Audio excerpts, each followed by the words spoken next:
हर रोज अपने मां बाप को लड़ता हुआ देखना अमर के लिए काफी दुखद था। अमर हर रोज ये सोचता था कि वो घर छोड़कर भाग जाए, किसी शहर में चला जाए और वहां जाके खूब पैसे कमाए ताकि उसके मां बाप के बीच में झगड़ा ना हो और ये जो आर्थिक तंगी है उसके परिवार में वो दूर हो पाए। छोटी उम्र होने के चलते वो हर रोज सोचता जरूर था, लेकिन इतनी हिम्मत नहीं जुटा पाता था कि वो घर छोड़कर और किसी दूर शहर के लिए निकल पाए। लेकिन आखिरकार मैट्रिक की परीक्षा देने के बाद वो दिन आ ही गया जब अमर ने घर छोड़ने का फैसला कर लिया। वो घर से भाग गया बिना किसी को बताए, क्योंकि उसे पता था कि अगर वो अपने माँ बाप को बताएगा कि वो दिल्ली जा रहा है और वो कमाना चाहता है तो उसके माँ बाप उसे नहीं जाने देंगे। इसलिए अमर घर से बाहर निकल गया। उसके पास बहुत पैसे नहीं थे, ना ही कुछ खास चीजें थी, ना ही अनुभव था। आज से पहले उसने ट्रेन देखा तक नहीं था। किसी तरीके से वो स्टेशन तक पहुंचा और वहां जाके उसने पता किया कि दिल्ली के लिए कौन सी ट्रेन जाती है। फिर वो ट्रेन में बैठ गया, लेकिन दिक्कत ये थी कि उसके पास टिकट नहीं था। टिकट के लिए जितने पैसे लगने थे वो उसके पास थे ही नहीं, इसलिए वो बिना टिकट के ही ट्रेन के अंदर चला गया। रात हुई और रात को टीटी पहुंचा। टीटी ने उससे पूछना शुरू किया कि उसके पास टिकट है या नहीं है। अमर, जिसकी उम्र काफी कम थी, वो काफी डरा हुआ था, सहमा हुआ था। उसने कहा कि उसके पास टिकट नहीं है और उसने टीटी से अनुरोध किया कि प्लीज वो उसे दिल्ली जाने दे, लेकिन टीटी मानने के लिए तैयार नहीं था। वो उससे टिकट मांग रहा था और टिकट ना होने पे वो उससे पैसे मांग रहा था कि उसे फाइन भरने होंगे या तो ट्रेन से उतरना होगा। अमर के आंखों में आंसू थे, उसे कुछ नहीं समझ में आ रहा था कि वो क्या करे, और इस चीज को एक बगल में बैठा हुआ इंसान देख रहा था। उसने टीटी से बात की और अमर के लिए जो भी फाइन थे उस इंसान ने भरे और टीटी फिर वहां से चला गया। उसने अमर के बारे में जो कुछ भी चीजें थी वो जाना और उसके बाद उस इंसान ने अमर को अपना एक कार्ड दिया और कहा कि दिल्ली पहुंचने के बाद अगर दिल्ली में कभी भी उसे किसी भी प्रकार की जरूरत हो तो वो इस नंबर पे कॉल कर लेगा और वो इंसान उसकी सहायता जरूर करेगा। अमर दिल्ली तो जा रहा था, लेकिन वो दिल्ली अपने दूर के एक अंकल के घर जा रहा था, दूर के रिश्तेदार। अंकल को भी नहीं पता था कि वो भाग के आ रहा है। किसी तरीके से जब वो दिल्ली पहुंचा और उनके घर पहुंचा तो उसने इस बात का जिक्र नहीं किया कि वो भाग के आ रहा है। उसने सिर्फ इतना कहा कि उसे कोई छोटा मोटा काम दिला दे, वो कुछ करना चाहता है।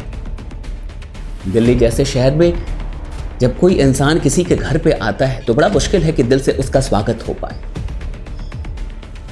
अंकल और उनकी फैमिली को किसी तरीके से उसके आने की कोई खुशी नहीं थी, क्योंकि वो ऐसे भी दूर के रिश्तेदार थे। लेकिन चूंकि अमर ने काफी रिक्वेस्ट किया, इसलिए उसके अंकल ने उसे एक काम दिला दिया। यह काम था कार को साफ करने का। जहां कार की सफाई होती थी वहीं पे उसे एक छोटा सा काम मिल गया कि उसे भी कार को साफ करना है।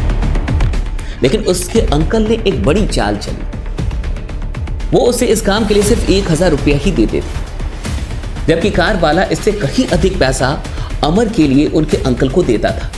लेकिन अंकल अमर को सिर्फ 1000 रुपये देते। जब कुछ महीनों के बाद अमर को यह बात पता चली तो अमर ने सोचा कि क्यों ना एक बार वो अंकल से पूछ ले, क्योंकि उसे इस बात का विश्वास ना था कि उसके अंकल उसे सिर्फ 1000 रुपये देते हैं और बाकी के कई हजार रुपये वो अपने पास रख लेते हैं। जब अमर ने अपने अंकल से इस बारे में बात की तो अंकल इतने गुस्सा हुए कि उसे घर से बाहर निकाल दिया, और वहां भी जहां वो जॉब करता था वहां भी मना कर दिया कि उसे जॉब से निकाल देना है। अब उसे जॉब नहीं करने देना है, उसे किसी प्रकार से काम नहीं करने देना है। अगले ही दिन अमर को वहां से भी निकाल दिया गया और इस दिल्ली जैसे बड़े शहर में वो एक बार बिल्कुल अकेला हो गया था और उसके पास कहीं रहने का कोई ठिकाना नहीं था। तब उसे वो कार्ड, उस कार्ड की याद आई, उस इंसान की याद आई जिसने अमर से कहा था और ट्रेन में उसे बचाया था कि जब कभी भी जरूरत हो वो उन्हें कॉल कर लेगा। अमर ने उन्हें कॉल किया और उस इंसान ने अमर को अपने ऑफिस बुलाया नेक्स्ट डे। जब वो ऑफिस पहुंचा तो उस इंसान से मिलने के बाद उसने अपनी सारी बातें बताई और कहा कि ना तो अब उसके पास कोई घर है, ना तो कोई ठिकाना है और ना तो कोई काम है, उसे कुछ ना कुछ करना है जिंदगी। उस इंसान ने अमर को काम बताया और वो इंसान कोई और नहीं था, वो नेटवर्क मार्केटिंग का एक सक्सेसफुल लीडर था। उसने सारे काम बताए कि ऐसा ऐसा काम करना है, क्या वो ये काम कर पाएगा? अमर के पास कोई ऑप्शन ही नहीं था, उसके पास कोई ऐसा ऑप्शन नहीं था कि वो बेहतर का चुनाव कर पाया। उसके सामने सिर्फ एक ही चीज अब पड़ी हुई थी, वो थी नेटवर्क मार्केटिंग। उसने कहा कि वो बिल्कुल करेगा। वो रात भर उसी ऑफिस में रह जाता था, उनकी ऑफिस में रहता था, सुबह जग के जल्दी तैयार हो जाता था और दिन भर प्रोस्पेक्टिंग करता था, लोगों से मिलता था और लोगों को प्लान के बारे में बताता था। धीरे धीरे करके उसकी टीम बनने लगी, उसे अच्छे लोग मिलने लगे और दिल्ली जैसे शहर में उसकी टीम काफी तेजी से आगे बढ़ने लगी। और लगभग 15 महीनों के बाद वो दिन आ गया जब अमर का एक बहुत बड़ा सपना पूरा होने वाला था। वो दिन आ गया जब अमर और उसके अप्लायंस बल्कि उसकी कार को बुक करने के लिए पहुंचे।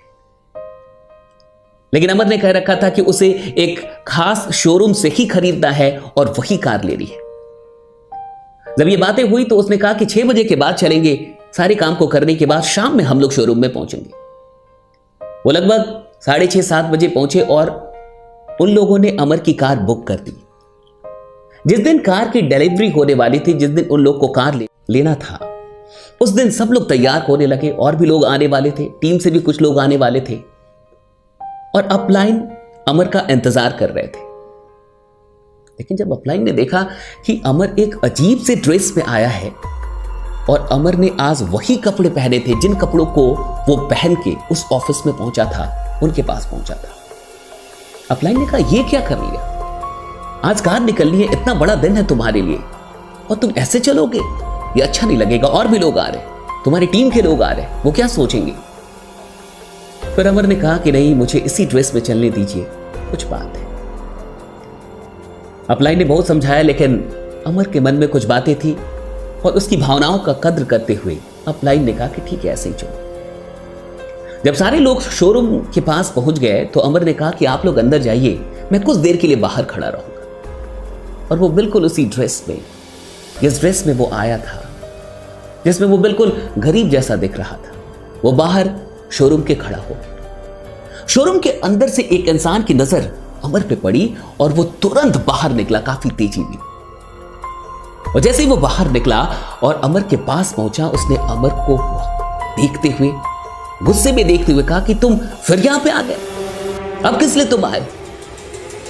मैं तुम्हारी कोई सहायता नहीं करने वाला, मैंने तुम्हें निकाल दिया था ना, तुम्हें भगा दिया था ना, तुम गांव जाके फिर यहां पे आ गए।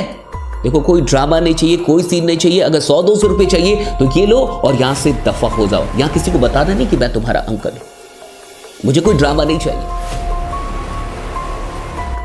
अमर ने बिना कुछ कहे ये बातें सुन ली और उसके बाद वो वहां से चला गया। 10-20 मिनट के बाद अमर फिर लौट के आया, लेकिन इस बार जब वो लौट के आया तो वो बिल्कुल अलग ड्रेस में था। वो बिल्कुल फॉर्मल ड्रेस में था, सूट में था, टाई में था और वो एक जेंटलमैन की तरह शोरूम के अंदर घुसा।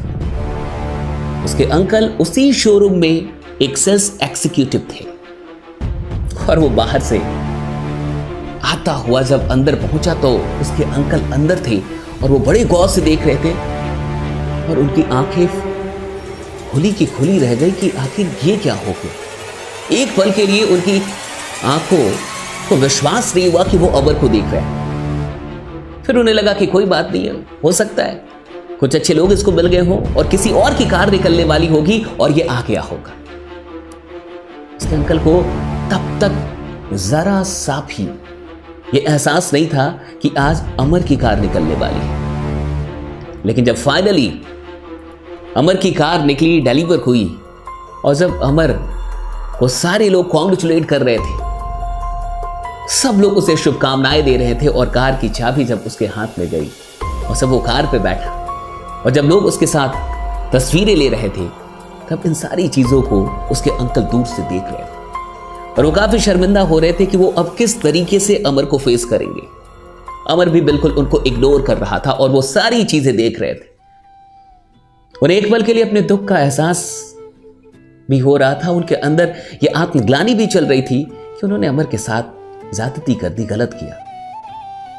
जाते वक्त जाते जाते अमर कार से उतरा और एक मिठाई का डब्बा लेके अंकल के पास पहुंचा और उसने अंकल से कहा कि बहुत बहुत शुक्रिया, अगर आपने उस दिन मुझे अपने घर से निकाला ना होता तो अंकल मैं आज यहां नहीं पहुंच पाता।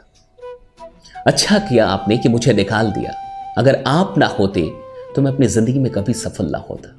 ये मिठाई आपकी।